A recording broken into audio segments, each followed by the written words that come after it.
Hi guys, hope you enjoy my short little film. So we have a Subaru Impreza 2010. So what's going on here is we have to remove the entire exhaust to remove the transmission because we have a damaged clutch.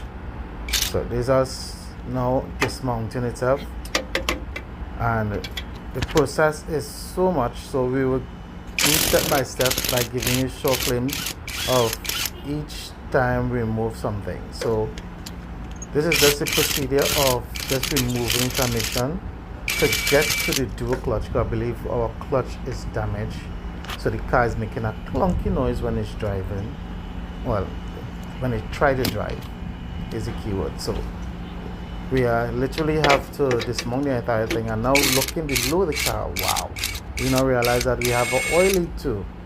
So probably that's why we didn't have much oil in the transmission clutch side itself. So we're gonna remove it. Hope you enjoyed the video and like and subscribe if you want to see more. Thanks guys.